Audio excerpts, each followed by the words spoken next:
So I'm a pediatric bone marrow transplant doctor, and my whole career I've done research on gene therapy with hematopoietic stem cells. And so most of the talk will be about that work. But I'm going to kind of give an overview of gene therapy because, as Dana said, gene editing for medical applications really is just a different type of gene therapy, and there's a lot learned in gene therapy, both good and bad, that's relevant to the applications. And so probably about the first half of the talk is more background. The second half is more detailed of work we're doing, trying to edit the sickle mutation in hematopoietic stem cells. So just my disclosure, I'm part of the board for a company we have a lentiviral vector for ADA SCID that's actually moving towards licensure, that's Orchard Therapeutics. And we've made a lentiviral vector for sickle cell that BioMarin has licensed. We've had some support from Biogen for some of our ZFN work with their association with Sangamo, and I'm on the board for Kite. So this is the outline of what I'll cover. So as I said, I'll start with an introduction to gene therapy, just some of the basic concepts and approaches, and a little bit about some of the main vector systems that are also being used now for editing. I'll talk a bit about in vivo gene editing, but there really isn't much that's happening there. As I'll talk about sort of the challenges, and the bulk of the talk will really be about ex vivo. I'll talk a little bit about T-cell modification, just a slide or two about iPSCs, and then the bulk of the talk will be about hematopoietic stem cells, which is what we work with and where there's been a lot of activity. And so I'll go through sort of the background on the approach of transplanting blood cell diseases with hematopoietic stem cells, and I'll talk in excruciating detail about our work with sickle cell disease, and then just at the end, some comments about sort of the challenges of taking these technologies that work so well in the laboratory to ultimately becoming a drug, and some of the challenges in that translational process. So gene therapy, a new approach to treating diseases by adding, augmenting, or repairing genes, or everyone talks about the human genome, but what can we do with it? And so gene therapy, I think, really started out thinking about treating monogenic disorders. And so this is just a list of half a dozen or so monogenic disorders. And one of the points it's intended to make is that they affect different organ systems. And so sickle cell, immune deficiencies, storage diseases are blood cell diseases. So the target organ is bone marrow. Whereas something like cystic fibrosis, the target organ is lung. So even though the engineering or the repair techniques might be the same, it's all about delivery. Muscular dystrophy, I'll say a few words about, is the muscle. So you have to deliver whatever you're going to do to fix it throughout the skeletal system, throughout the body, the heart, the diaphragm, and then a number of diseases that are mainly manifest in the hepatocytes, liver cells. And so for each one of these, it's almost a whole area unto itself because the technical challenges of how you deliver a gene to the lungs, for example, are very different than bone marrow.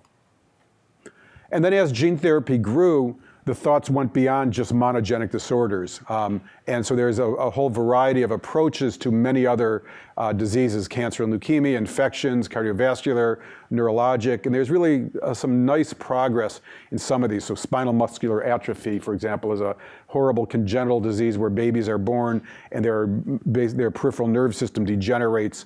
And now there's trials using a viral vector to deliver that gene that looks really promising.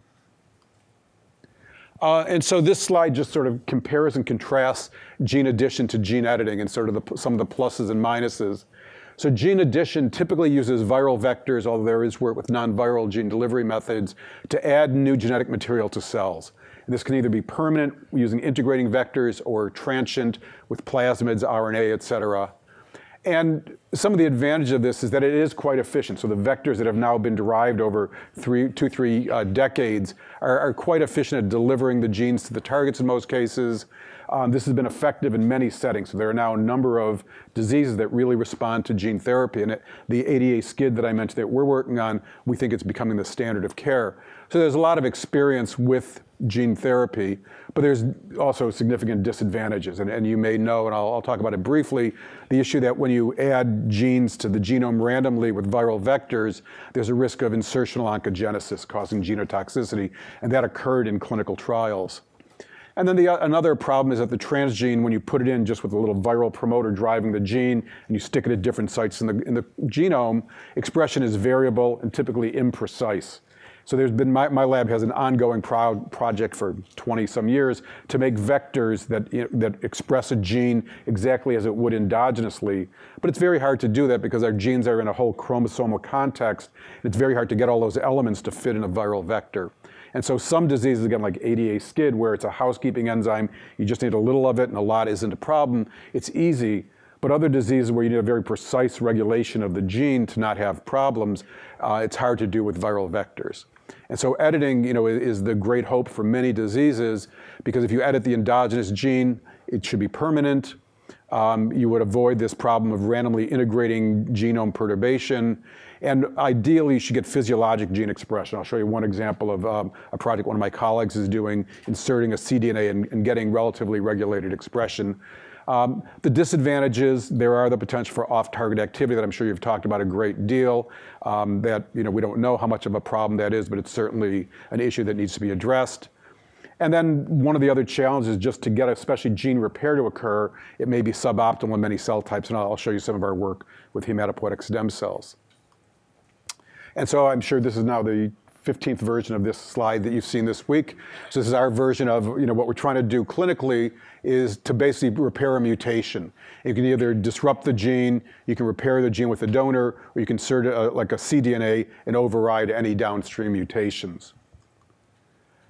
So the first step of gene therapy is gene delivery. You need to get the gene editing reagents or the viral vector to the cells. And so the major split between this is ex vivo, where the genes can be isolated like we can do with bone marrow stem cells, or in vivo, where the gene goes directly into the patient.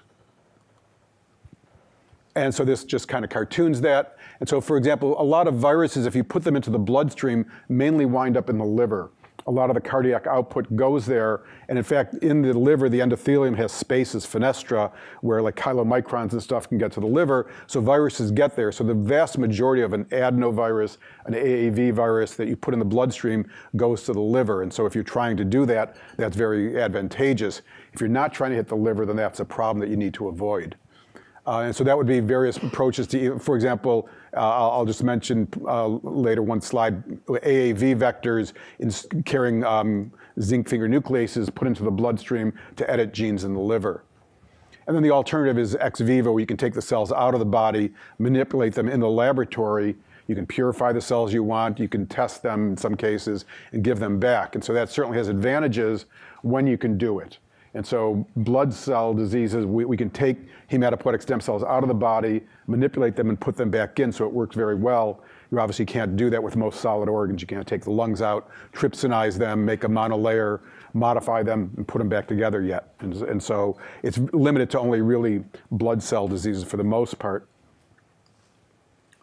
And so the three major challenges to in vivo gene editing are delivery of the gene, and delivery of the gene. So delivery is a problem. And again, you're trying to get into a whole organ and fix a large number of cells. And so there are a number of ways to get a gene in vivo listed here.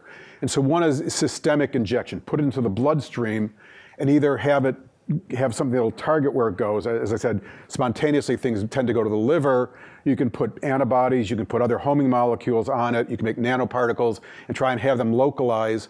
Or you can let it kind of go everywhere but control how it expresses using a muscle-specific promoter, for example. Or the other way is to give them locally. And then there's lots of ways you can stick a needle percutaneous through vascular catheters, stereotactic into a brain tumor, for example, subretinal, or through various scopes. And so you can sort of deposit it in a region, but still diffusing from where you drop the viral vector or the editing reagents throughout a tissue is still a problem. Vascular approaches work somewhat, but there's still an endothelium that blocks things from getting out. And so it's really still really the main challenge for in vivo gene therapy. And as I learned in medical school, the lungs are not really just a big balloon. In fact, they're a very complicated architecture. And so if you want to, for example, treat cystic fibrosis, the cells that need the CFTR gene in the lungs are actually made in submucosal glands throughout the airways. So it really becomes a dispersal issue of how do you get something, and so people have tried aerosols and other ways, but you can barely get it down 2 or 3 generations, and these things are out about the 6th generation of branching or beyond. And so the methods that we've used over the years for transferring genes into cells, and again, this is the same whether it's a plasmid, a transposon, or gene editing reagents, you still need to get a polar nucleic acid molecule across the cell membrane to do its thing. And so there's a variety of non-viral methods that have been developed to get nucleic acids into cells. And one is to transfer them using physical methods like microinjection, which actually works very well, but it's one cell at a time. So you need 10 to the 8th postdocs to do a bone marrow transplant, for example. Or there's electroporation, and that's used a lot. And we use that primarily as our way of delivering to hematopoietic stem cells, but you are electrocuting the cells and they don't like it. But it does work fairly well. And then there's a variety of chemicals that have been developed to sort of make chimeric nanoparticles like positively charged cationic lipids that can sort of form micelles around the nucleic acid, get it across the cell membrane. So there's liposomes, cationic lipids, dextrans, cyclohexadrins, and a number of other chemicals that can, with some cells, get them across the cell membranes. Hematopoietic stem cells turn out to be quite resistant to all of these methods, and we've never really found anything that successfully will put plasmids, for example, into them, other than electroporation. And so what's mainly been used in the field of gene therapy are viral vectors, because viruses evolved to do exactly what we want to do, which is get their nucleic acid into the target cell. And so a number of different viral systems have been developed, and basically you take the live virus, you typically take out some or all of its viral genes to make it replication defective, and you use that space to carry the passenger gene. And so there's the family of retroviridae that have the gamma murine retroviruses that were used for many years. Now largely it's moved on to lentivirus, of which HIV is the class. Adenovirus is a big DNA virus that's very good at getting into cells, but doesn't persist. It's also relatively immunogenic and inflammatory inducing. So it's mainly being used for cancer applications where the inflammation might actually help with an immune response to the cancer. So the other virus that's been used a lot is Adeno-Associated Virus, and these two are sometimes confused because of the name, but in fact it's a very different virus. It's a parvovirus, a small non-enveloped virus related of the family, the dog parvovirus you may know of. And it's actually very good at getting into cells and is used a lot now in gene therapy for liver, for nerves, and other cells. And I'll talk a little bit about that. And then herpes viruses have also been modified as gene-carrying vectors, primarily for neurons, because herpes viruses tend to be neurotropic. And so just a little about these viruses. So the retroviridae, sort of there's different families. There's the simple ones, example of which is Maloney leukemia virus. Then there's a more complicated lentivirus, an example of which is HIV. There's a third family, the spumaviruses, or human foamy virus. And you can see they're all obviously elaborations of a common theme, where there's the long terminal repeats that have the transcriptional control elements, the parts that code for the group antigens or the core proteins, the reverse transcriptase, polymerase, integrase, and protease, and then an envelope protein. And so to make a vector out of these, you basically clone the virus, as has been done in many cases, and then you remove the viral encoding regions, and you use that region to carry a human gene. Then this can take it into the target cell and integrate into the chromosome, just like the wild-type virus does, if you provide these proteins in trans during packaging. And so you then make sort of this recombinant virus particle that the only genetic information it's carrying is your exogenous gene. So once it gets into a target cell, it can't make new viruses because it's not taking those genes along, and you've provided the proteins in trans. And so in the virus particle is reverse transcriptase, protease, and integrase, so that once this genome gets into a target cell, it can be reverse transcribed into DNA and integrated into the target cell chromosome. So then all that's left in the target cell is that genetic information encoding the transgene, no ability to make new viruses, and that's really permanent. So once that virus is integrated into the chromosome, it's covalently there, and every time that cell divides, both daughter cells will inherit that information. So it's perfect for gene therapy purposes. And so, for example, the lentiviral vectors, at the top is the wild-type HIV genome. To make this into a vector system, it's broken down into multiple parts so that the risks of those coming back together in recombination to make live viruses is essentially zero. And it's never been reported in any clinical or preclinical studies with these vectors. And so you can basically make an expression plasmid to make the GAG and POL proteins. They need the Rev protein of HIV and trans to express those, so that's on another plasmid. And then an envelope protein can be on a third plasmid, typically VSVG is used. And then the viral vector just has sort of the ends of the virus, the long terminal repeats, and packaging signal flanking the viral genome. And so this sort of multi-part system, all these plasmids, for example, in this case, these 4 plasmids will be co-transfected into 293 T cells. You make the proteins, this makes the viral RNA genome, it's packaged, and that's how the vector particles are made. And then I'll talk a little bit later about integrase defective lentiviral vectors. So you can make these so they will have all the abilities to get into the cell, reverse transcribe, but not integrate, just by adding a point mutation in the integrase gene of the POL gene. And so just by using a packaging plasmid with an integrase mutation, you can make a virus particle that's competent for everything except it won't integrate. So it's good for transient gene delivery. And when we first made those, we call those non-integrating lentis, because I thought NIL was a good acronym, but the field has adopted integrase defective lentiviral vectors, or IDLV. And so the viral vectors have sort of gone through some evolution in the laboratory. So the initial retroviral vectors that were used had the long terminal repeats intact, because these viruses were sort of selected by scientists to use as vectors because they worked well, because they had strong enhancers and promoters that drove a lot of transgene expression and drove a lot of vector production. The problem is enhancers, as you know, can activate a nearby gene upstream or downstream, forward or backwards. So the way these murine leukemia viruses act to cause leukemia in the wild type animals is they're replication competent viruses. They go in and out of the genomes, especially in newborn mice. And if they happen to land next to an oncogene, their enhancers can turn it on and start a process of oncogenesis. It was thought that that would be very unlikely to occur in patients because the initial struggle was getting the gene into any cells at all. But in fact, once things got efficient, there were cases in clinical trials where patients got leukemia because the virus, with 10 to the 9th different cells, with 10 to the 8th different integration sites, some of those were next to oncogenes, and the LTR enhancers could turn on those genes. And so now everyone is using sort of second generation vectors where the enhancers are deleted, and there's a process to get them self-inactivate, so they're called syn vectors. So they really greatly reduce their risks of causing genotoxicity. And then you can use internal promoters to drive the transgene that have strong promoter activity but don't have a lot of enhancer-like activity.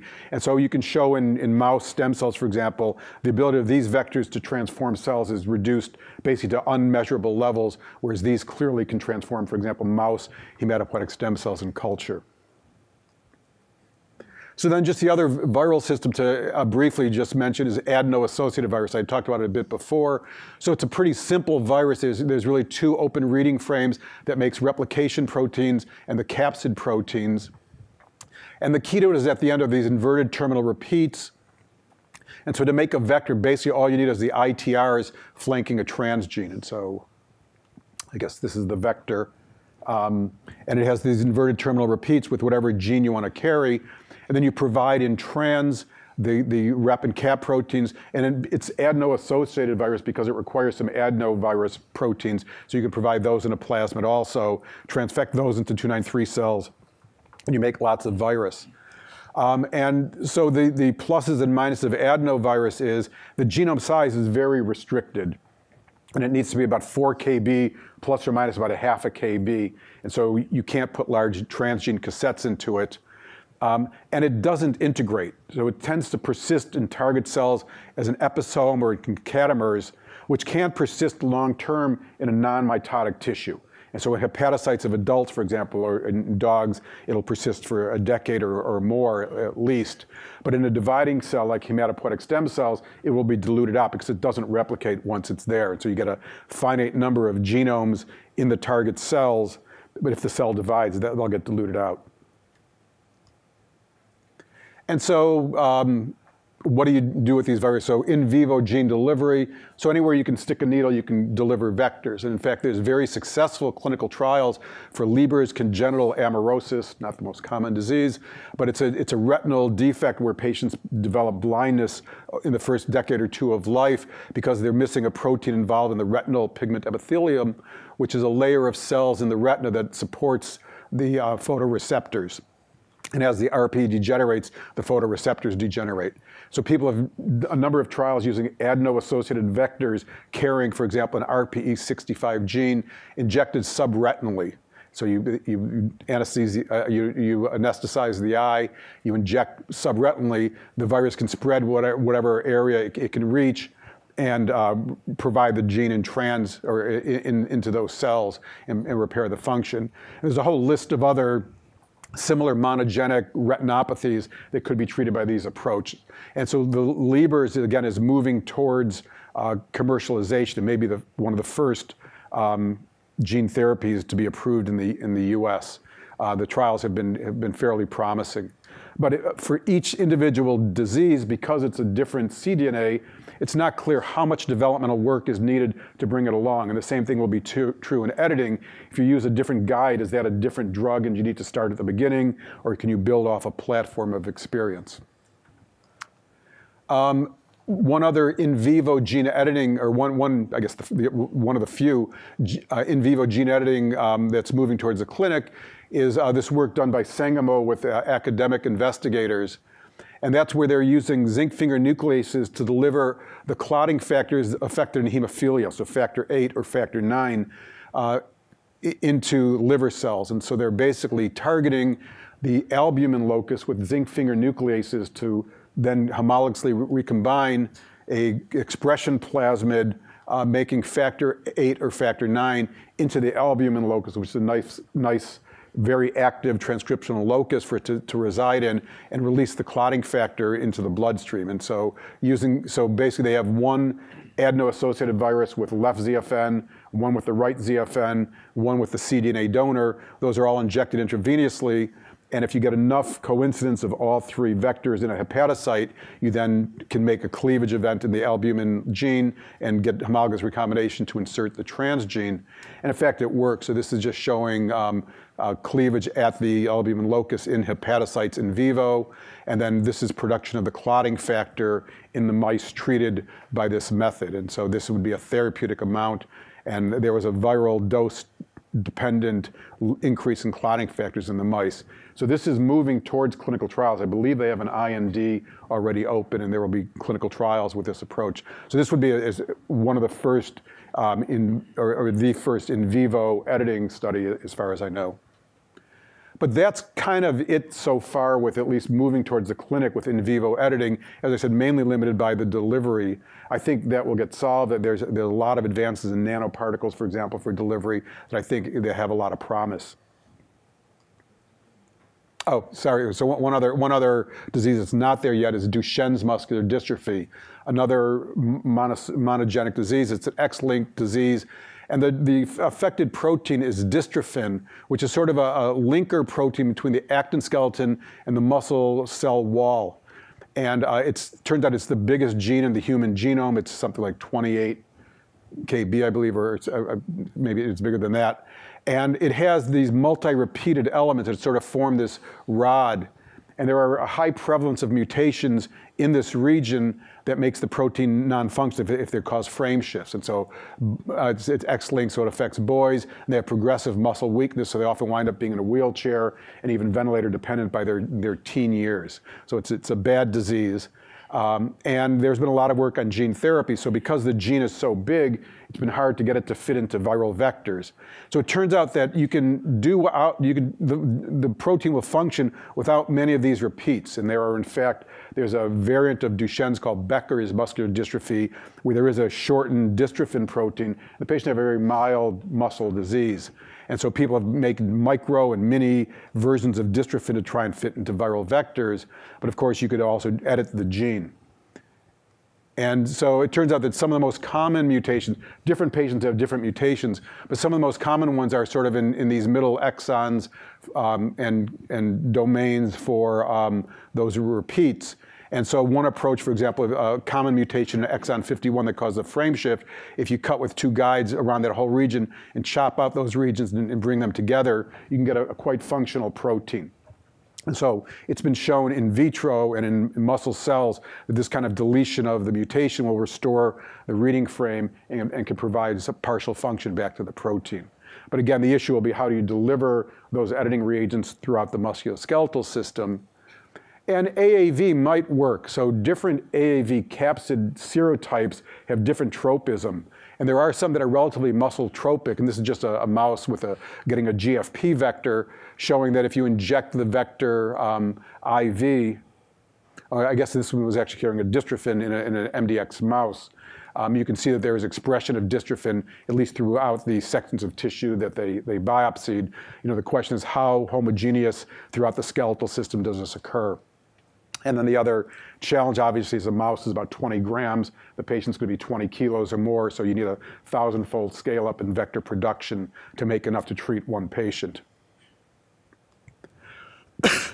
And so just to sort of close up the in vivo, so the other challenges besides delivery, one is that if you're going to be putting genetic information into the bloodstream, you need to avoid the germline. I know you're going to talk, the following talk, we'll be talking about ethical issues, and obviously genetic alteration of the human germline is a major issue. And so, for example, when AAV viral vectors were first being used for hemophilia, they had to do studies in large animals to show that even when you put it intravenously, you didn't modify egg and sperm. And the same thing will be needed, obviously, for editing studies in vivo. And then the other concerns are immunologic. And so, for example, in the AAV trials, something they don't talk about very often is that they screen patients, and you can only be in those studies if you have a low titer of antibodies to AAV. So AAV is sort of a virus that we're all exposed to. Probably most of us are seropositive. We had AAV at some point. It apparently is an asymptomatic infection. But if you have a high titer of antibody, it can neutralize the virus in the bloodstream and block gene transfer. So most studies only enroll patients that have a titer to AAV below some level. And then the other thing that's been seen in the trials using AAV to deliver the hemophilia genes to the liver is that cytotoxic T cells can attack the gene-modified cells. So in the first trial using AAV for hemophilia, patients were given AAV vector with factor IX IV. They started making clotting factor. In about 2 or 3 weeks, the level of clotting factor declined, associated with an increase in their liver enzymes. And what they worked out was that, in fact, the patients developed a T cell response against the hepatocytes that had the virus in them because the viral proteins of AAV are very stable. So they're around long enough to be processed, presented by MHC, and then T cells can attack it. And so now most trials, as soon as they see that, they give them a course of anti-inflammatory corticosteroids, and that seems to blunt that effect.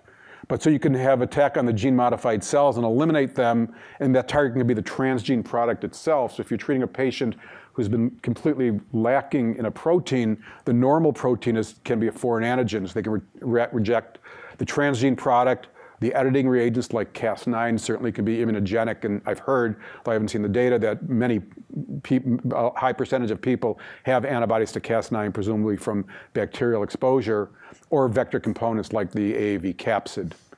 And once you've induced immunity to the virus the first time you've given it, it may be very hard then to do a repeat treatment, because now you've really immunized the patient against AAV, for example.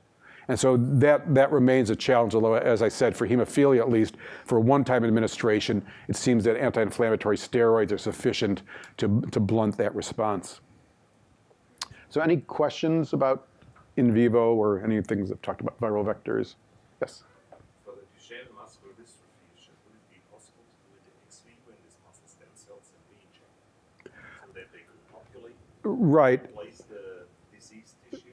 So that's been, you can demonstrate that you can do that. The problem is, how do you deliver the muscle cells throughout the skeletal system? So most of those that have been done, do a local injection. And there have been trials of myoblast transfer for these diseases where they inject locally, and they'll come back and biopsy, and the cells are somewhat there, but it's just one little piece. So maybe they can show one muscle gets a little stronger or something, but how you deliver those, if you put them in the bloodstream, they're probably just going to get eaten up. And so it's possible, but there's the delivery challenge with cells too. Yes?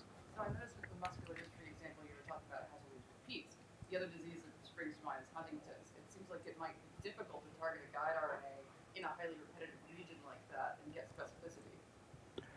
Yes, I mean, you probably would want to target flanking the repeat sequence if you were, if you were going to do that. And I think there is work to that effect, not in the clinic, but I think people are looking at the triplet repeat diseases. How can you edit those out? So I think it is possible, but probably you're right. If you targeted the repeat, you need a lot of guide. You might saturate your guides, or it might be difficult to do. Are they going after the introns for muscular dystrophy?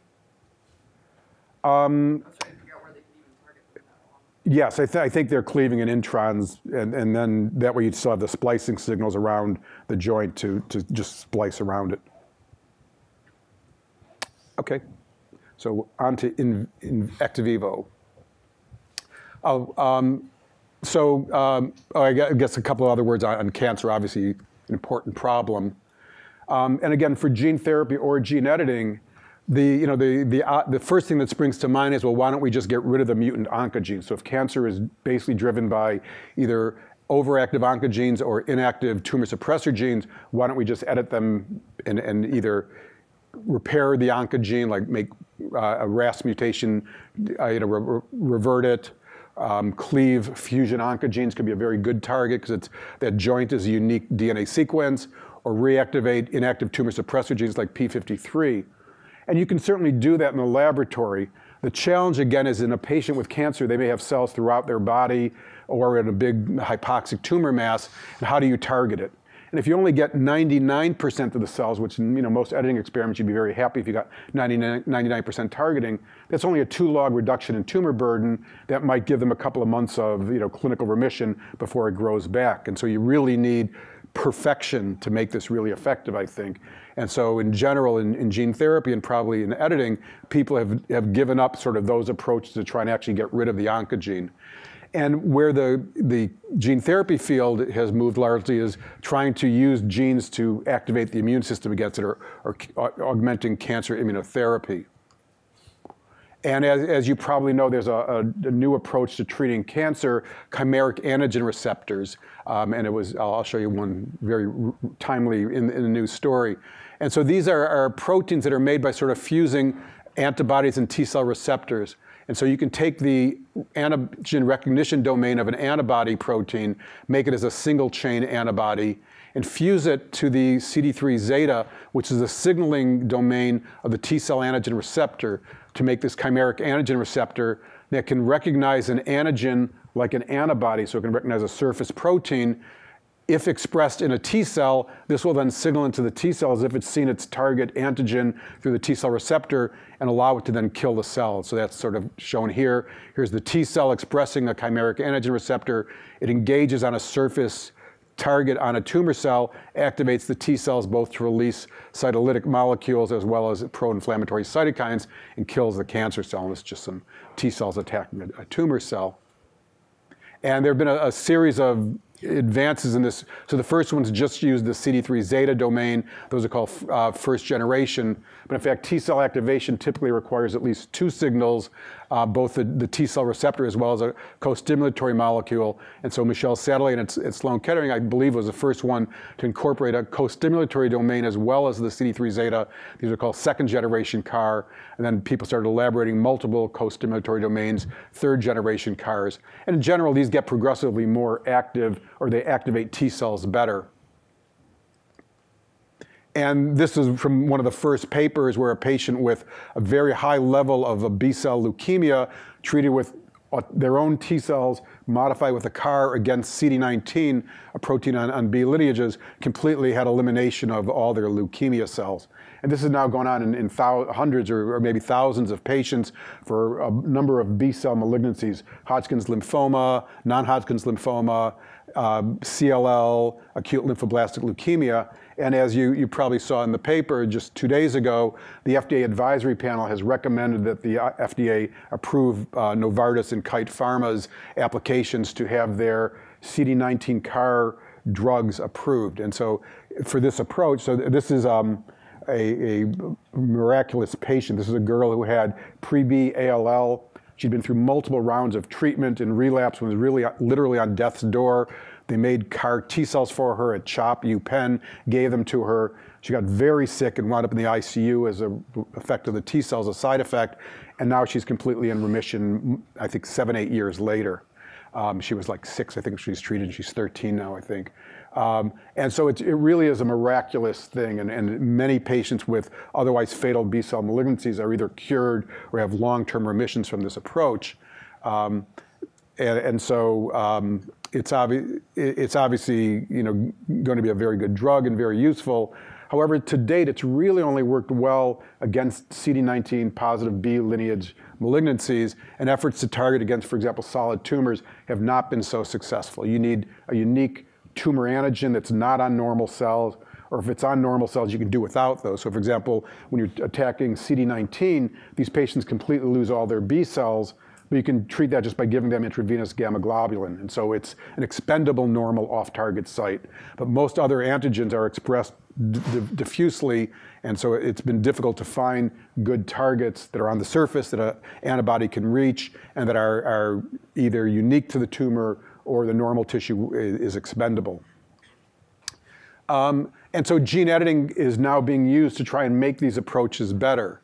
And so some of the limitations to CAR T cells include variable expression of the CARs when randomly inserted. So till the present time, the genes encoding the CARs have been delivered either by gamma retroviruses or lentiviruses because the T cells will proliferate a lot once they get in vivo. And so they're integrating them randomly, which leads to variable expression. And so Michel Sadelain had a paper a little while ago using editing to put the CAR specifically in one locus. And in fact, what they chose to target it into was the T cell receptor gene. So this had sort of 2 benefits. So normally if you just put a CAR into a T cell with a virus, the cell continues to express its T cell receptor, and that could give it off-target activity. And so if you put the CAR into that locus, you inactivate the T cell receptor, so you no longer have it on the surface, and you now have your CAR in a homogeneous locus where every CAR T cell expresses the same level, and it's a safe place for it to be. And then another problem is that in many of these immunotherapies, the T cells work for weeks or so, but if they haven't completely eliminated the tumors, they become anergic. And T cells have many ways of becoming anergic, and so people are now looking at, can you edit out those genes? And so they're the checkpoint inhibitors like PD-1 that is expressed on T cells. Other cells express a ligand for it that causes the cell to become anergic. Well, you can edit that out. And so people are looking to knock out genes like PD-1 either in the CTLs or even in pluripotent stem cells that can be used to make T cells. And then ultimately, all these therapies, like I talked about for CAR T cells, are autologous, where you need to make a unique cell product for each patient. So it's very laborious, it's very expensive, and sort of one of the dreams is to have an allogeneic, off-the-shelf T cell product that can be given to anyone.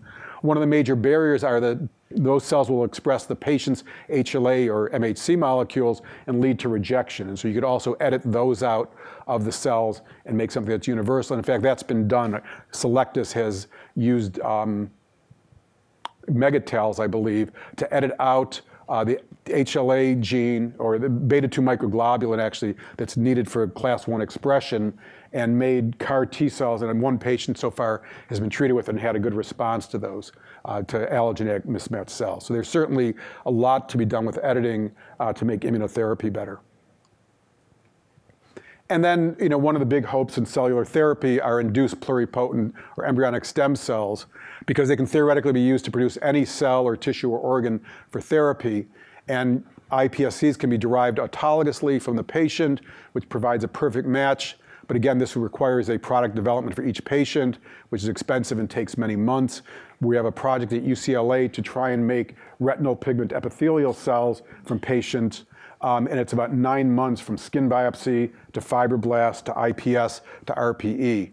And those patients can wait 9 months, but other diseases, that's a long time to wait, and it's also unbelievably expensive. And so again, a hope is to make allogeneic ones that can provide off-the-shelf reagents, but these would be immunogenic, and so you could use immune suppression, but that has complications, and so you could then edit the iPSCs to correct the genetic defect, for example, to site-specifically introduce a transgene, and again, to remove HLA proteins by knocking out, for example, beta-2 microglobulin. And so there's a lot of work going on in this area to try and make IPS that are edited to have the desired properties. And this just cartoons of taking blood or skin or something from a patient, doing the gene modification, making iPS, then making the mature cell type for autologous transplant. Okay, so that's everything other than blood. Now time for blood. So this is just showing sort of the mature blood cells we have. So we have lots of red cells, different types of white cells, and some platelets. And these mature blood cells all come from the hematopoietic stem cell. So in our bone marrow, we have these cells, and for our whole life, they self-renew and keep themselves sort of at a steady state number, but some of them then differentiate, sort of dichotomy, either myeloid or lymphoid lineages to make the mature cells. And the analogy I use is that the stem cells are babies, they have their whole life ahead of them, they become anything. These are all transient amplifying cells, they're like teenagers, they divide a lot, they make lots of noise. And then these are the adults, they go to work, they do their job, they're boring. And so in postnatal life, these cells reside in the bone marrow. At the time of birth, in fact, they're in circulation. And so when a baby is delivered or is born, they're about 100, 150 mLs of the baby's blood is in the placental circuit in a closed loop, and you can collect that blood as the umbilical cord blood, and it contains about as many stem cells per volume as bone marrow does. And so umbilical cord blood can be banked and used for transplants. And then the third clinical source of hematopoietic stem cells, it turns out that if you give high levels of GCSF, which is a cytokine that sort of drives this last stage of myeloid differentiation, it will cause the stem cells to mobilize, leave the marrow space, and go into circulation. So instead of taking the patient to the operating room to collect bone marrow, you could just get a lot of blood from them, collect the white cells, give everything back, a process called a leukapheresis, and collect mobilized peripheral blood stem cells. In fact, now the majority of so-called bone marrow transplants are using mobilized peripheral blood stem cells just because they're easier to get, certainly from an adult donor. And they have a lot more of these sort of myeloid progenitors in them, and so blood cell counts come back quicker. And so there's now 30, 40 years long-standing practice using these adult stem cells called bone marrow transplant or hematopoietic stem cell transplants from these sources. Most of these transplants are done to treat high-risk cancer or leukemia by allowing higher doses of chemotherapy than would otherwise be possible using stem cell transplant for a rescue. So when we give a patient high-dose chemotherapy or radiation to kill their cancer, we also kill other dividing tissues, one of the main ones being the hematopoietic system, all those progenitor cells. So patients get very low white count neutropenic, they can get anemic, they can have low platelets, and so we kind of temper how much we give to not cause too much marrow suppression. And in very bad diseases like relapse leukemia, we say we're going to go beyond that level, give so much chemotherapy or radiation. As a side effect, we kill the normal bone marrow, then we're going to rescue them by giving them back either their own cells that we've saved or cells from another person. So 95% of transplants are sort of done in the oncology setting where the transplant isn't really the primary goal, it's really sort of the rescue of the treatment. But the remaining 5% are done for transplants, and one group of those are diseases where the bone marrow fails. And there's a disease called aplastic anemia, aplasia, not growing anemia, where the bone marrow fails. And sometimes we know the cause. It could be after radiation, it could be after chemicals, it could be after some antibiotics like chloramphenicol. Most cases we don't know, they may be post-viral. And as I said, drugs, radiation. This is a very bad disease. If you're not making white cells and platelets and red cells, you need transfusions, you have infection risks, and the survival untreated is months to a few years. And so if you give them new bone marrow, you can replace that disease. But the ones we're interested in are ones where we're trying to do basically an oil change, get rid of the stem cells with a genetic disease, and replace them with genetically normal stem cells. And so there's a whole list of blood cell diseases that can be treated by this approach, and they sort of break into these categories. A whole alphabet zoo of primary immune deficiencies. Severe combined immune deficiency is one that we've worked on a lot. Very common diseases like sickle cell disease and thalassemia that are hemoglobinopathies, a group of storage diseases, and then other sort of stem cell and blood cell production failure defects. So all of these diseases are successfully treated clinically by giving patients a new source of stem cells that can make the defective cells and all the other ones.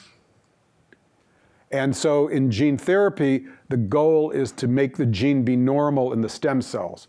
So that can either be adding it with a viral vector or fixing it with editing, and whichever works is fine.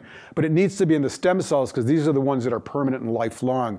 And if you just do it in the transient amplifying cells, which are actually easier to fix, it's going to be transient because these only have a short lifespan. And once they're replaced, if the stem cell wasn't corrected, you're going to lose the effect. And then just one other thing to point out on this slide, there's a marker CD34 that I'll mention that's on about 1% of the cells in marrow. It's not exclusively on the stem cells, it's also on the progenitors, but clinically it's used as a way to enrich for the stem cell population. So we can take bone marrow, if we isolate the 1 or 2% that are CD34 positive, we have just these cells, and we exclude these that are 99% of the cells. So we've enriched our targets for gene modification. And so clinically, to harvest bone marrow is shown here. Under the drapes here, there's a patient lying face down, prone, and there are needles sticking to the back of their pelvic bone, extracting bone marrow. And if you have really good eyes, you can sort of see some of the red bone marrow there. So you can pull out about 1 liter of bone marrow from an adult from the back of the pelvic bone is the typical place we harvest from. And that can be processed in the lab, for example, to isolate stem cells and edit them. At some point, then the patient will be conditioned with high-dose chemotherapy to make space, and then the cells are given back. So the transplant is actually the easiest part of all because you can just put them into the bloodstream and they will home back to the marrow. So just like when you give G-CSF and the cells mobilize, there's a constant process of stem cells leaving the marrow, circulating, and rehoming. And so they'll just go there through the arterial system, and when they happen to pass through the marrow, they'll lodge and engraft and start growing. So the real hard part of the transplant, I mean, this is a little unpleasant. It's really not that bad as much as it seems. It's really the post-transplant care, because you've basically just blown up a bomb next to the patient and wiped out their immune system. You've probably damaged their gastric and oral mucosa from the radiation and chemotherapy that's used. So it's really the intensive post-care until the hematopoietic system recovers, which takes about a month. That's really the hard part of it. Yes. With the bone marrow, the donor, what determines whether you need to have the bone marrow harvesting like that or the apheresis? It's sort of a clinical choice. And so, for example, a lot of our skids are babies. It's easier to put them to sleep and take their marrow than to expect them to sit for 5 hours with 2 needles in their arms and give it. Generally, adults choose to give peripheral blood. So like for an unrelated donor, it's the transplant center can make a request, but the donor gets to choose how they want to do it. And so most adults would rather get 5 days of injections of G-CSF and a 4 or 5 hour leukapheresis than to undergo general anesthesia to marrow harvest. But the other issue is that when you get mobilized peripheral blood, you get more progenitors, so the counts come back quicker, which is good, but you also get more T cells, so there's a higher risk of graft versus host disease. And so in some settings you want graft versus host disease because it tends to be anti-leukemic, so those are all the kind of considerations going to make that decision. And then cord blood, typically a cord blood unit doesn't have as many cells as an adult bone marrow harvest or apheresis, so they're good for small patients. They tend not to be adequate sometimes for adults. There's a relatively high non-engraftment rate, so about 10 to 15% of adults who get a cord blood don't engraft, and that's bad. When you have a patient that's been ablated and doesn't engraft, then you have to try and find something else to transplant them with, and so cords tend to be used for small patients. And any other questions?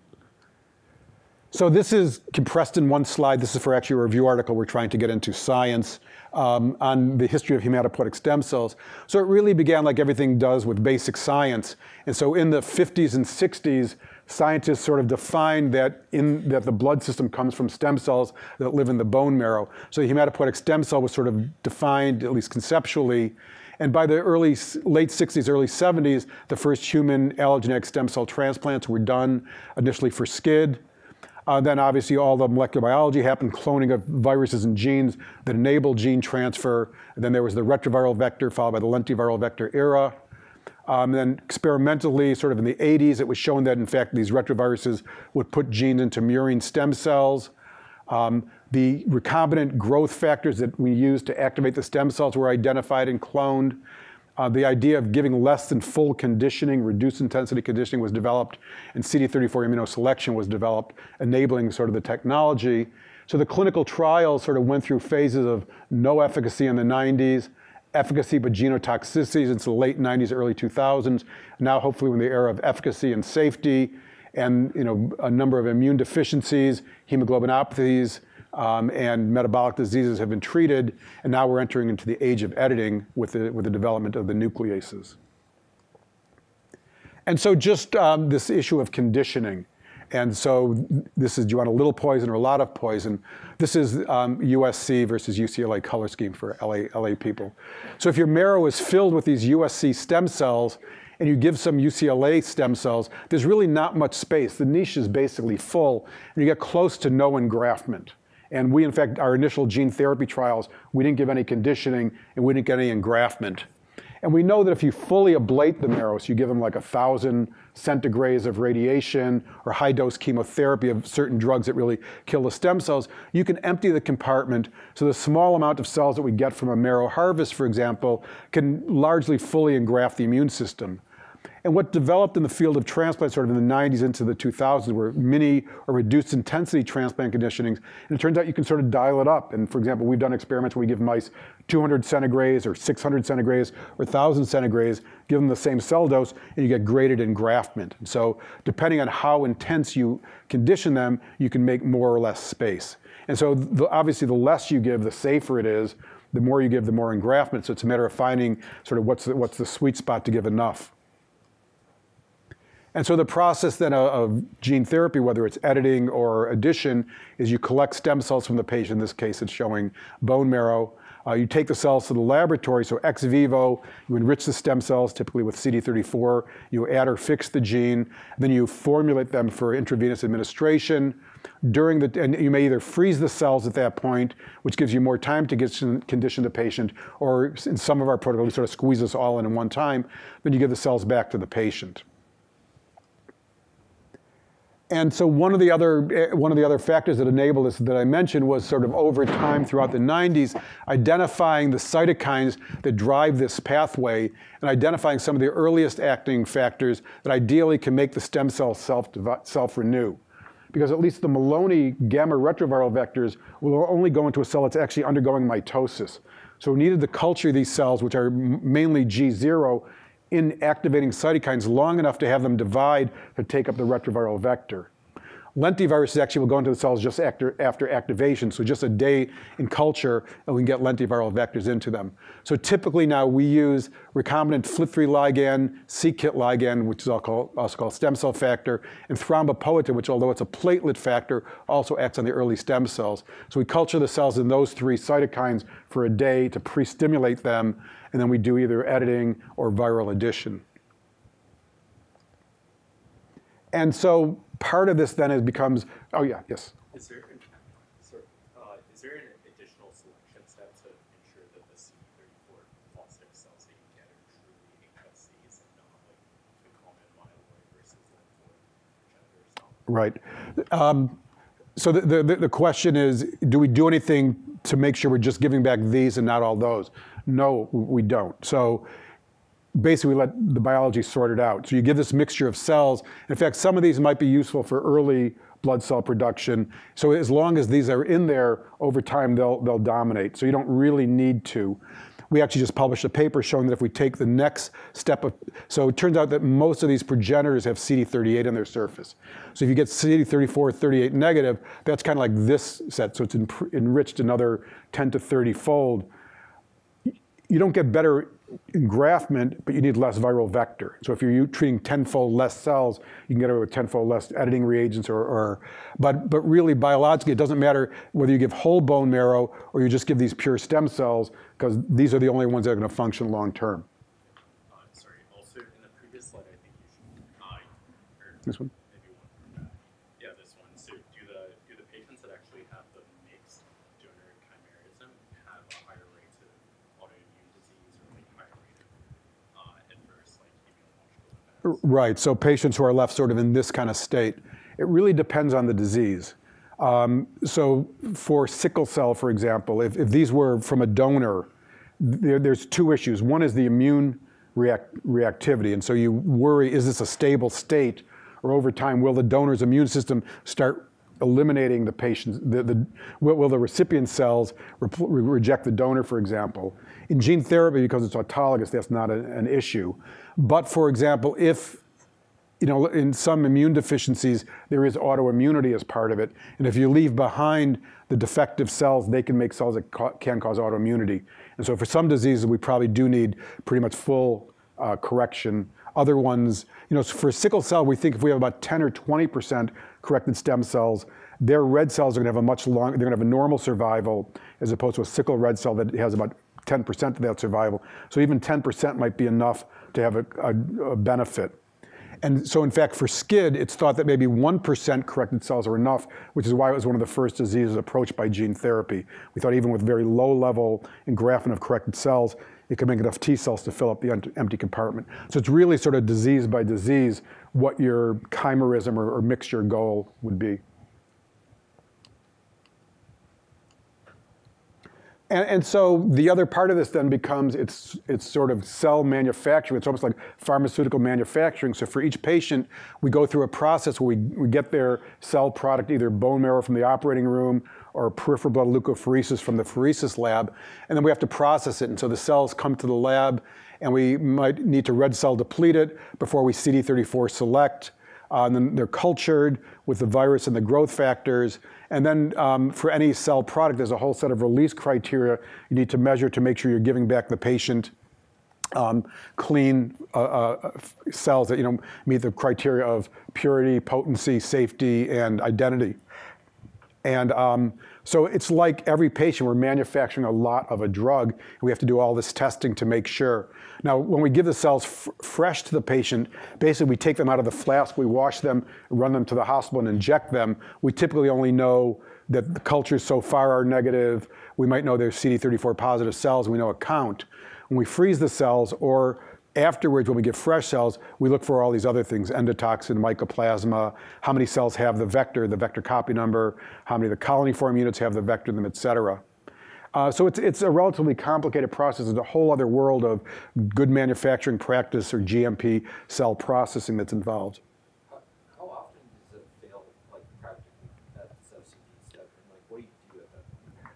Yes. So fortunately, we have a very low failure rate. We've probably made products for 60 or so patients.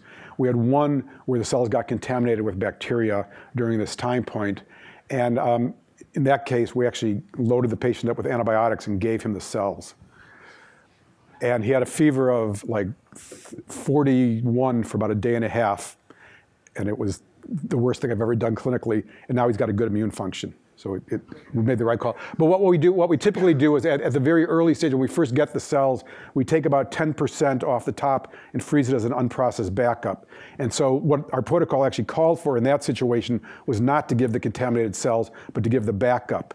And so then the patient will have gone through the chemotherapy and get their own disease back. So there's no advantage, but you're not leaving them aplastic. And so now that we're mainly using frozen cells, we don't give the chemotherapy until we know we have a satisfactory product. But fortunately, we've had a very low failure rate. Now, the level of how many cells we modify varies a lot. With the lenti we're using for ADA, it's such a good vector. Basically, everyone's getting good copy. We have a sickle trial where the one patient we treated barely got adequate gene transfer at all because the globin vectors have much lower titers. But this is being done by, like my group that are former postdocs and some undergrads, with reasonable amount of training, but it's not that difficult to do, although when it's done professionally, it's much more complicated than we do it. And so the process for editing, not the lab part, but sort of the typical processing we use to edit hematopoietic stem cells is somewhat similar. So we start with the same sources of hematopoietic stem cells. We typically CD34 select. And as I'll show you some data in a bit, we pre-stimulate for a day or two in the same cytokines, which turns out to be important for editing. And then we electroporate in the endonuclease, either RNA or RNP. And then we add the donor either as an oligonucleotide or by a viral vector. And then if you're going to transplant them, you would, again, same process. You'd formulate the graft and infuse them. And this would either be fresh, so you'd formulate and give fresh, or formulate with DMSO and freeze, and then give the cells back. So it's a relatively similar process downstream. It's just instead of adding a viral vector, we're adding editing reagents. We haven't done this clinically yet, obviously, but that's how we do it preclinically. And so it's in the clinic now, I believe. There is a clinical trial editing the HIV co-receptor CCR5. So Sangamo developed zinc finger nucleases that disrupt CCR5, so you just cut and get indels. And this is just from a paper they published, their preclinical data. So at clinical scale, looking at colonies, they're disrupting the CCR5 in 60% of the alleles in colony-forming progenitors. They did have off-target activity, but they got FDA approval. If they take these stem cells and put them into immune-deficient mice and look 4 months, which is sort of a favorite surrogate assay, it's probably not as stringent as transplanting a person and looking 5 decades later, but it's better than a 2-week culture. So NOD-SCID gamma mice, 4 months, you could see that they had about 10% edited cells persisting, which again for HIV may or may not be enough to be protective from ongoing infection, depending on your theory of the case, whether that protected fraction of 10% will populate the immune system or the 90% that are still susceptible will keep growing virus. But this was some of the preclinical data that led to the clinical trial. And as far as you know, City of Hope in the LA area is doing the trial with Sangamo and has treated several patients, but haven't presented results that I've seen publicly. And really the best assay systems short of clinical transplants are large animal models. And so several centers, the NIH, the Fred Hutchinson Center in Seattle, have ongoing programs using non-human primates to test gene transfer into hematopoietic stem cells. And that's really the gold standard short of a clinical transplant. So this is just one piece of data where Hans-Peter Kiem's group took cells from a monkey, and it turns out that the CD34 is close enough to human that the anti-human CD34 will enrich some non-human primate strains. So the same kind of, they cultured the cells with the cytokines for a day, then they edited with a ZFN.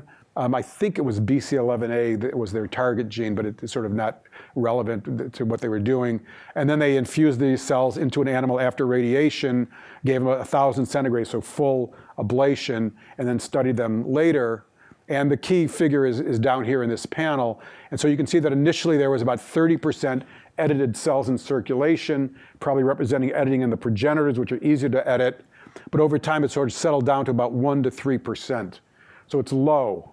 It's not zero, and it seems to be stable. And so presumably here you're going through the short-term cells, but the long-term stem cells were edited about 1 to 5%, and then it was stable over time, and there were no adverse events. Yes? With the video you showed before from your review, and compared with that one, so when you say pre-stimulate, are you just saying to culture them for 24 hours with those different types? Yes.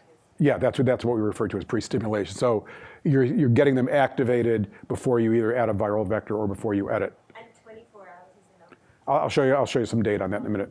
We've just studied that.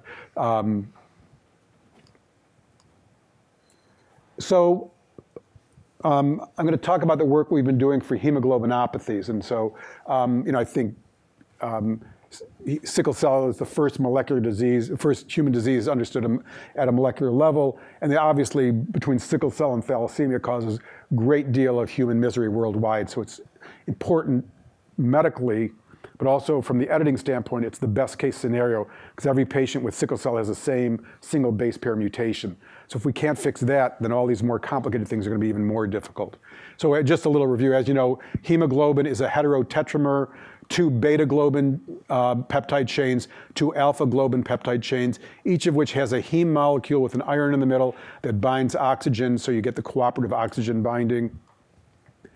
And in fact, humans have a sort of complex usage of globin genes. And so adult globin is alpha-2, beta-2, but throughout ontogeny, we use different ones to carry oxygen at the levels that you're exposed to. So when you're in an embryo, instead of beta, you have an epsilon, and instead of alpha, you have a zeta chain.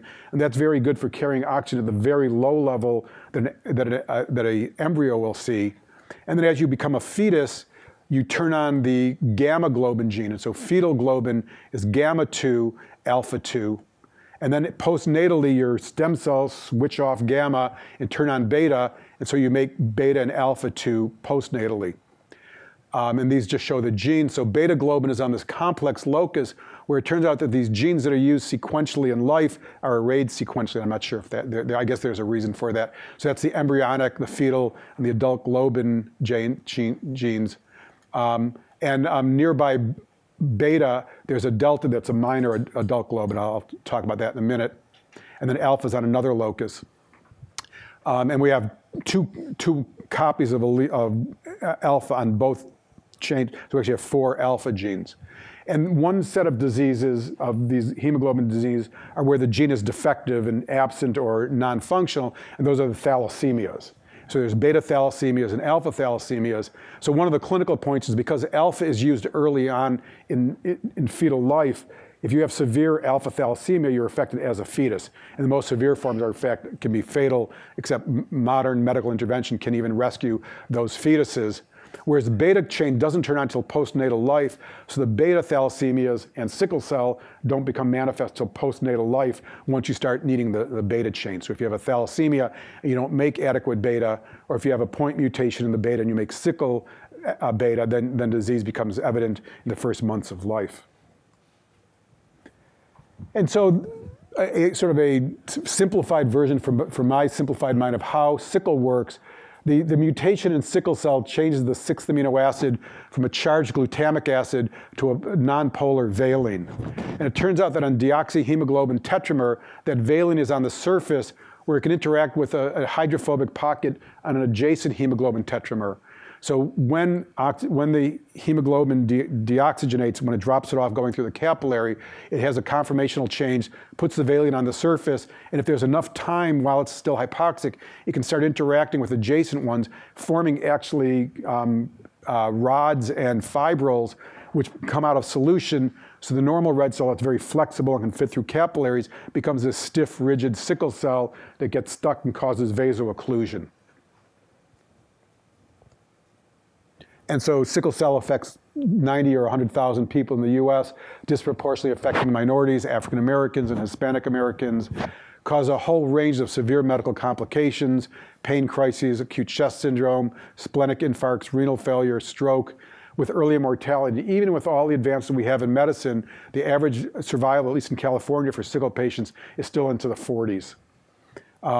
And transplant from another donor can cure sickle cell by providing stem cells from a donor with normal globin genes, but there's the immune complications of rejection or graft versus host disease.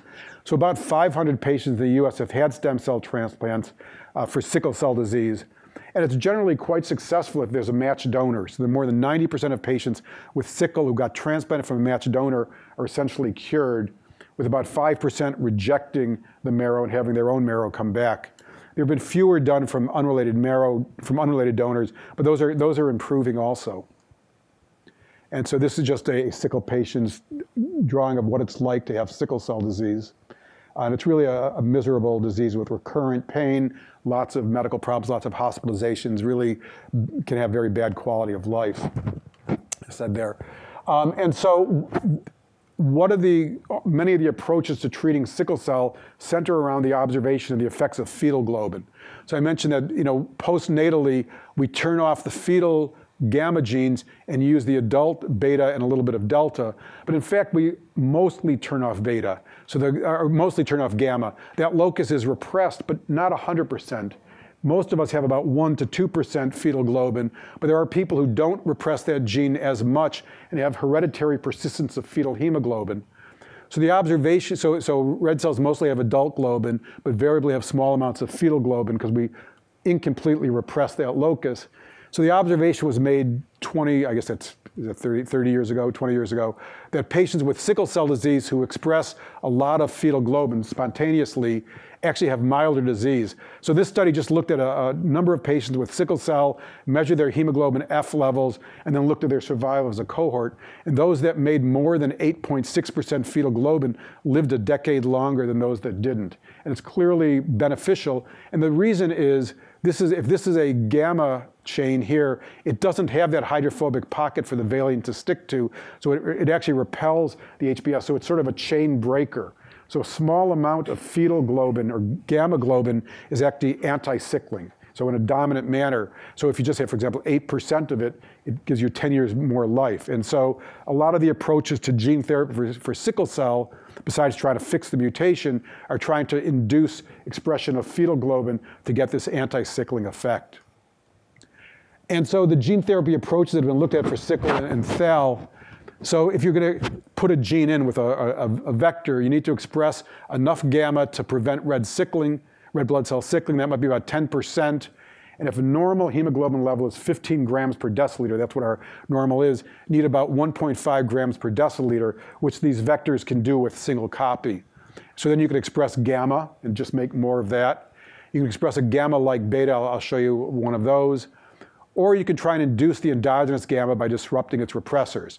And so many people are now targeting the major repressor of the gamma locus is a protein called BCL11A, which if you disrupt it, you can induce gamma expression. KLF also is a repressor. Or you can look at their binding sites in the gamma gene and knock those out and try and de-repress gamma. Or, of course, most elegantly, you can try and site-specifically correct that mutation, and then you'd have normal expression. Beta thalassemia is sort of a different challenge. So patients who have 2 null alleles for beta are very anemic. It's basically almost incompatible with life without transfusions, because as opposed to a normal hemoglobin of 15, they might run about 2 to 4. And you need to be at least about 7 or 8 or 9 to be well and walking around with normal 13 to 15. So you need to express a lot from a virus to do that. You probably need to knock them up from 3 to 8. You need about 6 to 7 grams per deciliter. And the current vectors make about 2 to 3 grams per deciliter. So you almost need 2 copies per cell to treat thal major. And so in fact, there's a company, Bluebird Bio, that has a trial that's had some successful results. They've mainly treated patients with the more milder form, where one allele is null, the other one is a sort of a hypomorphic allele of beta E, and they tend to run a hemoglobin of 4 to 6. So all you need is about 3 to 4 grams to get them up to the non-transfused range, and in fact, they can do that. So they've reported successful treatments, primarily of these patients, where when they've treated the beta thal major patients, they haven't really made them transfusion independent, which in fact, when that was presented at an ASH meeting, their stock dropped the next day by 20%. So biotech and Wall Street is now into following these abstracts. And so we've done a trial with a lentiviral vector. So it turns out to express globin, you can't just use like a cDNA with a promoter. You need to have the whole gene with exons and introns. There's lots of enhancers and other elements in there. And in fact, these elements from the upstream region, the locus control region, need to be in there. So this is a cassette of about 8 kb, which really gets to the upper limits of what a lentivirus can package. So the major challenge with the globin vectors is they're so big that their titers are so low, it's hard to get into enough stem cells. If you can, and this was made by Tim Towns at University of Alabama, when they treated the sickle mouse, they basically normalized the mouse. And so it's definitely sufficiently anti-sickling. So this is beta with 3 amino acid changes to make it potently anti-sickling. So it's got that key amino acid from gamma that prevents the side chains from aggregating, and 2 other amino acids that make it more potent. But as I said, this is the most logical target for editing. It's a bad unmet medical need, and it's a single base pair in every patient. So if you can fix it once, you can fix everyone. And so with the 3rd codon, or the 6th codon, what's normally an A transfers to a T, and that leads to the valine substitution. So all you need to do is correct it, and you can restore function of the globin. And so if you think about doing this sort of in a diploid cell that has 2, this is the T, the sickle mutation, and a sickle allele. If you edit these cells with reagents to try and convert that T back to an A, there's 6 outcomes at the allele level. So either you could have no modification, and the cell still has sickle potential when it makes red cells, so no effect. You might correct one allele, and you've converted from sickle disease to sickle trait. That's probably better if you could make one of the 2 alleles better. Ideally, you correct both alleles. Now you've made it normal. You get multiple happy faces. But there's also the possibility that instead of correcting it with HDR, you disrupt it with NHEJ, and you make a null allele. And so if you make one null allele and one sickle, that's sickle thal. That's probably about as bad as SS. You disrupt both alleles, and that's thal major, and that's relatively useless. And then, or if you disrupt one and correct one, that's probably slightly beneficial. And so you're going to get some combinations of these. And so really what becomes critical is the ratio of homologous recombination to non-homologous end joining.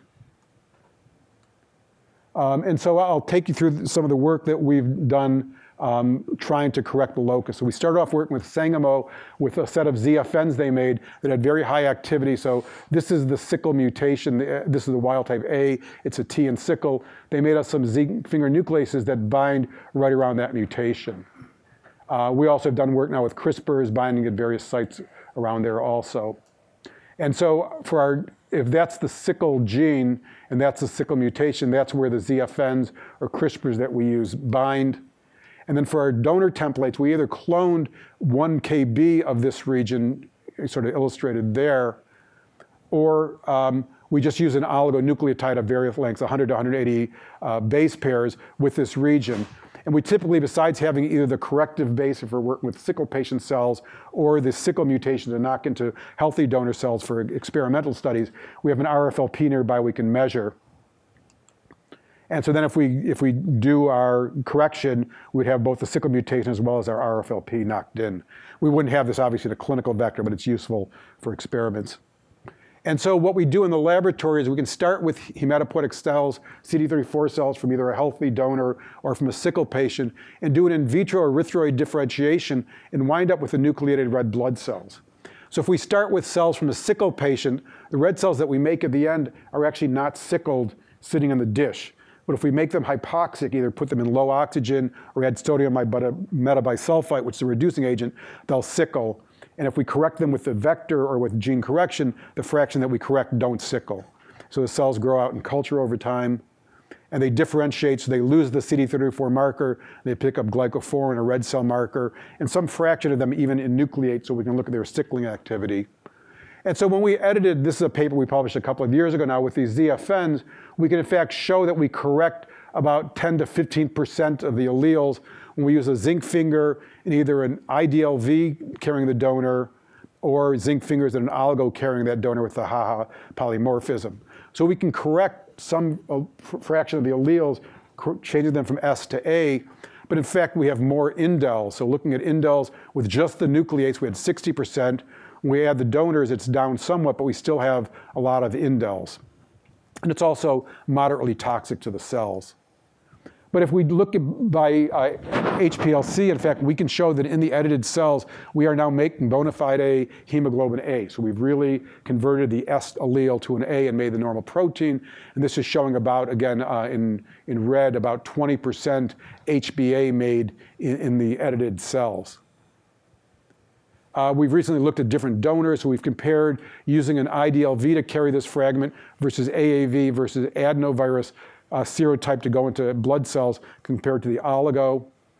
And what we find, as Matt Porteous, I think, and Paul Cannon published earlier, is that AAV gives the highest ratio of homologous recombination to non-homologous end joining. And as I showed you before with the IDLV or the oligo donors, we actually get more NHEJ, which is disruptive and not what we want in this case, than editing. But there is some toxicity with using both the zinc fingers, and we find the oligos are quite toxic. And then we've taken these cells and transplanted them into mice. And so these are the input cells that went into the mice in this experiment.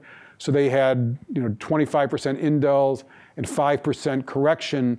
When we looked in the mouse 4 months later, we had almost unmeasurable correction, very low level, so down almost 100-fold, and indels were down about 10-fold. And so again, our editing is much more effective in the short-term progenitors we measure in culture than the more long-term stem cells we measure in this mouse model. So as I said, 10 to 15% corrected, led to about 0.1% corrected in vivo, and the indels went down about 10%. And so let me skip through that. That's just what I just told you. So we've been trying to study this in the laboratory where we treat CD34 cells with electroporation, and then we split them into fractions by immunophenotype to get the real stem cells, sort of the next phase, or bulk, more committed progenitors, and study them. And so if we just look for how well do they electroporate, this is using just messenger RNA with GFP expression, we see that all three populations, so this is in black are the stem cells, gray are the next progenitors, and white are the more mature progenitors, all three populations electroporate equally well, express at the same level. And if we just put in ZFN mRNA, they all get indels at the same frequency. So it's not that the earlier stem cells don't electroporate or translate the messenger RNA. But what they don't do as well is homologous recombination. And so here, if we're looking at HDR in the stem cells in the early progenitors, it's much lower than in the more committed progenitors. And in fact, now looking with our different donors, we see that even with the different, both with IDLVs as well as the oligo, the progenitors, which are much more numerous, so that's what you measure in a bulk population, edit much more than do the early stem cells. This is using a donor where the zinc finger binding site is mutated to prevent recleavage. We actually see higher levels of HDR, so it would be like a PAM mutated donor to prevent recleavage of corrected alleles. So that does improve it, we still see it's higher in the progenitors. And part of the reason is the cell cycle dependence. So in this experiment, we electroporated bulk 34s and then immediately sorted them out by what phase of cell cycle they were in. And so if we looked at the cells that were in G1, G0, they did HDR at only 5%, whereas those that were in SG2 had more than 20%. So it's well known, although I don't know if anyone's looked in human hematopoietic cells, that HDR is an SG2M primarily phenomena. And so we saw that, whereas NHEJ was the same in all the fractions. And so clearly something about the cell cycle is important. And so this is the question about pre-stimulation. So here we pre-stimulated cells for 1 day, 2 days, or 3 days. We look at their cell cycle status by these fractions or their homologous recombination. So with just 1 day of pre-stim, most of the stem and progenitors are not in SG2, they're still in G0. Whereas over time, it goes up to about 10, 20% of the stem cells go into SG2, and HDR comes up over time. And so this is sort of where we came up with the 2 days of pre-stimulation. It didn't seem to get much better with 3 days. Well, actually, we were doing 2 days, and this is why we know we were doing the right thing. Then our other observation is that the early cells are actually more sensitive to toxicity from this process. So here we edited cells and then looked by flow at these subpopulations for annexin staining and 7-AAD as signs of apoptosis, and we see much more going on in the early stem cells than in the progenitors. So again, the more numerous progenitors are less toxic, edit better, so in bulk, that's what you measure. So you overestimate your gene modification because the early cells are both not getting edited very well and also dying preferentially. I think that explains that 100-fold drop that we see in vivo. And so one of the tricks we've used is it turns out if we co-electroporate with the editing agents some messenger RNA in vitro transcribed from BCL2 anti-apoptotic, we protect cells, we get better HDR, and even in vivo, we could see more, more editing by sort of saving the early stem cells.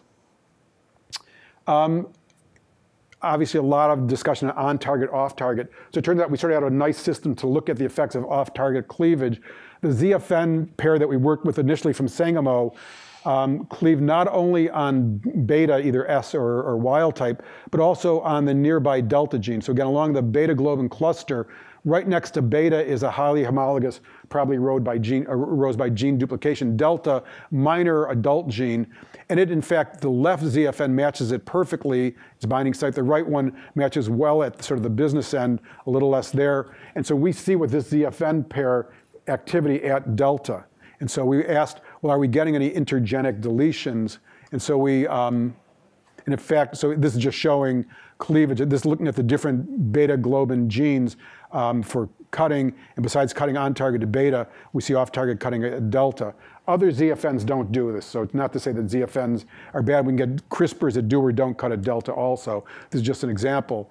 And so we asked, well, if we're cutting both at beta and delta, do we see the deletion by amplifying with sort of the primer here and the primer there? In fact, we even see the event where the piece in between is cut out and recaptured flipped, and we can see translocations from one beta on one chromosome to delta on the other one with these primers. And I won't go through it, but we see all these events. And so it really stresses the need to try and have as high a specificity as possible. Obviously, this is kind of a worst case scenario because they're only 7 kb apart, but this could also be interchromosomal translocations. Please skip that. So lessons that we've learned from using CRISPRs in hematopoietic stem cells. I think everyone observes that plasmids electroporated are much more toxic to stem cells than mRNA or RNPs. You can electroporate and deliver Cas9 either as mRNA and RNP. We don't see a big difference. Some labs have a preference over one or the other. It may depend on their source of those reagents. Matt Porteous published that small guides chemically synthesized with modified bases probably are the most effective, and we've seen that when we've reproduced their result. We find for donors, AAV is probably the best. And you can scale up, and there's a flow electroporator that can actually treat a whole clinical volume of cells. This is just Matt's paper where they looked at these chemically modified, either methyl or phosphorothioate modified bases, showing higher levels of editing when the guides have those at the ends. The last piece of work I'll show you is we're also looking at, besides correcting the one base, doing site-specific gene insertion. And so then you could override any mutation downstream. This is being done by a colleague in a disease called X-linked hyper-IgM, where the CD40 ligand that's expressed on activated T cells to drive B cells to class switch is missing, so all your B cells are stuck making IgM, and there's multiple complications from that. And if you look at patients, unlike sickle where they all have the same mutation, these patients have different mutations across the whole gene. So you either need to make editing reagents across the gene or insert the cDNA upstream. And people tried classical gene therapy for this with a retroviral vector carrying the cDNA. The mice initially were cured of their immune deficiency, then all went on to get lymphoma because this gene needs to be precisely regulated, and constitutive expression is oncogenic. So it really is a disease where we need to get editing to work. And so Caroline did the typical thing. She made talons, or now more recently CRISPRs, to cleave in the upstream region. She made a cDNA donor. It gets knocked in and corrects the disease. These are T cells from a patient unable to express the protein even upon activation. And when she edited them with the talon and the donor, she now sees an inducible expression of the transgene. And in fact, when you activate the T cells, the gene expression goes up. When you let them become quiescent, it goes down. When you reactivate, it goes up. So the inserted gene is under physiologic control as you'd like it to be. And in fact, she's even done this now in hematopoietic stem cells. And with her CRISPRs, is getting a higher level, about 20, 30% insertion of the cDNA donor to the target site. So then just to sort of talk about other issues, what could go wrong in terms of translation? Well, there's this direct cytotoxicity from the gene manipulation. And if you lose stem cells, hematopoietic stem cells, we don't know how to make more of them. So you have what you get from the harvest, and anything you lose along the way, there's that much less for the graft. So low toxicity is important. Then there's the risks, obviously, of genotoxicity from off-target nuclease activity. And so there's a variety of models I'm sure you've talked about during the week and other times. How do you analyze this, and what's needed for clinical applications isn't clear. You probably want to do as much as possible to make sure that your nuclease has as much specificity as possible. And so then the pathway of how does an idea from the laboratory become a drug is shown here briefly, that you have your proof of concept studies, you then identify your final therapeutic candidate, you talk to the FDA about what you're planning to do, you start doing your cell manufacturing scale up, you draft the clinical protocol, plan a pharm tox, you have another interaction with the FDA in which you get them to agree to your plan, although even though they will tell you it's not binding. You then do good laboratory practice level pharm tox. You establish your clinical scale chemistry, manufacturing, control, or cell processing. You develop the clinical protocol. So these would be the IND enabling studies with GMP comparable reagents. And if you pass go, you then get an investigational new drug permit from the FDA that allows you to put this into humans. And then under that IND, classically, you go through several phases of study. For orphan disease, you may not need to go all through phases. And if you then successfully reach the endpoint, you then file for either a new drug application, if it's a chemical, or a biological license application, if it's a license, and that would then give you the ability to sell it commercially. You'd have licensure, and you'd then commercially manufacture and sell it. So that's sort of the goal of these clinical applications. And what do the regulators want? Well, they never tell you. They say, you tell us what you're thinking, we'll tell you what you think. And so you have to present what you think is the best toxicity studies to say it's safe. And so the challenge of this, it's a complex process. You're not synthesizing a chemical, you're growing a cell that you're mixing some editing or virus with. It's patient specific. You have a lot of complex things like growth factors. You might have feeder cells, matrix protein. The IP issues are very complicated, who owns what. And it's expensive. And we estimate it might be $250,000 or more per patient, but it's going to save it in a year or two, but which insurance companies want to take the loss this year? And so the translation process, you go along in the laboratory over time, you spend money, you get better and better, and you think, okay, well now I've got it, I'm going to take that to the clinic. And you then freeze that, because you're going to spend 2-3 years going through the translational process. But during that time, you've got grad students, postdocs who are coming up with clever ideas. Your technology continues to get better while you're locked into what you had 3 years ago. So it's always a dilemma. I'm working with people here on CRISPRs, and we were talking about all these highly specific Cas9s. Should we wait for those, or do we freeze with what we're using? And so it's always hard to know. But once you've committed, anything you've done on this, if you're going to change your reagents, you got to go back and do. And so it's hard to know when you lock in your technology. And then finally, just sort of as lead into the next one, with great power comes great responsibility, as Spider-Man said. So the genome editing makes germline modifications possible, as you know. And genome editing germline editing has research applications that can be very useful to either make in vitro studies of human development disease, and then also theoretically we can prevent diseases and eliminate mutation from the human gene pool. That's what we'd like to do, but there's many adverse effects from this, and so I think this will be discussed a lot in the next talk. And I will stop there. Thank you.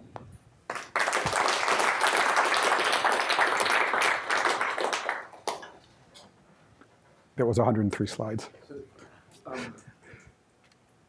earlier in the week, I made the comment that when you're thinking about off-target effects, how much you care depends on what you're doing. Mm-hmm. And so, what would you say about some of these ex vivo therapies?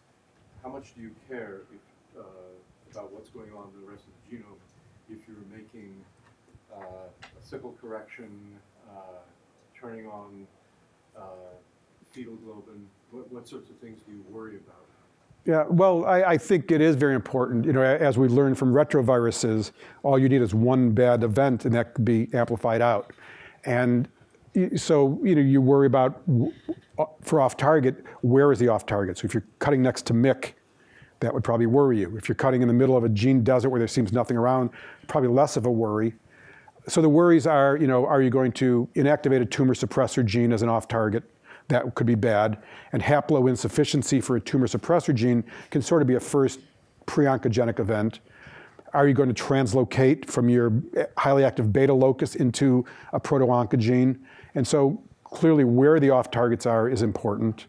What level is acceptable? I showed you in the Sangamo preclinical for the CCR5, they had activity in other sites. So CCR5, like beta and delta globin, CCR2 is next door. That's a 10% target. The FDA allowed that trial to go forward without degree of off-target activity because none of the identified off-targets were in bad places. So besides local gene inactivation, another worry is, are you going to get a translocation between your target site and the off-target site? Probably most translocations are either benign or just the cell will die because it won't be able to undergo successful mitosis. But a translocation certainly can be a pre-oncogenic event if you're going into an oncogene.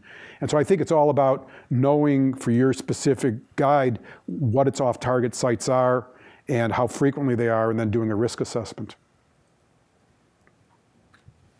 Do any of the viral aplastic anemias sort of pre-clear the bone marrow and not require conditioning? And if that is the case, is there any way that you can learn from that about factors that promote engraftment? Yeah, so the question is, in the aplastic anemia where I mentioned where there's marrow failure, does that mean you don't need to condition the patients? So what it means is that you don't need to, actually when we give conditioning, we're trying to accomplish 2 or 3 things. So one is we might be trying to kill cancer, which isn't the case here. We're trying to clear out the marrow niche or myeloablate. We also typically try to lymphoablate so that they don't reject the incoming cells. Turns out a lot of the post-viral aplastic anemias are kind of autoimmune. So the patient's almost set up to reject the incoming marrow. So typically the conditioning regimen would be very light on the myelosuppression, but much stronger on immune suppression. In fact, some of the antiviral aplastic anemias can be treated with immune suppression alone. And you sort of, with time, you can get rid of that. So it really is an autoimmune clearing of the marrow. And so it teaches us that in conditions of marrow failure, for example, you don't need to myeloablate. So Fanconi's anemia is a genetic disease in DNA repair. People are trying to do gene therapy for that without giving any conditioning because they're so sensitive, and they think that corrected cells might have a selected advantage, like the W mouse model. Yes? Two questions. The first one is with your AAV template delivery, do you have in vivo data to show that the retention of the HDR is much better than the animal? The mice are in process. So we've only been using AAV for less than a year. And so we have several experiments going where we use ZFNs or CRISPRs, AAV or oligos, and I don't know yet. Matt Porteous reported mice with AAV with much better, it did drop, but less than we saw with the oligo and the ZFN. It's not clear if that was his CRISPR or his AAV that made it better. So we're trying to work out which factor it is. And the second question is on the anti-Cas concern that you have. And I can see that it's more of an issue when you have the in vivo delivery of the system. And would you be worried about the ex vivo culture of cells? Yeah, we just had that discussion 2 days ago with Jacob Kohn and Mark DeWitt from here.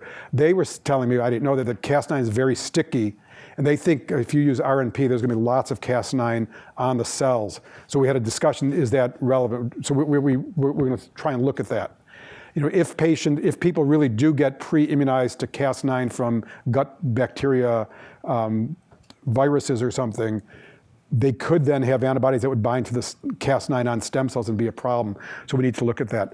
At the end of the culture, we typically wash the cells like 5 times to get rid of all the growth factors, all the virus.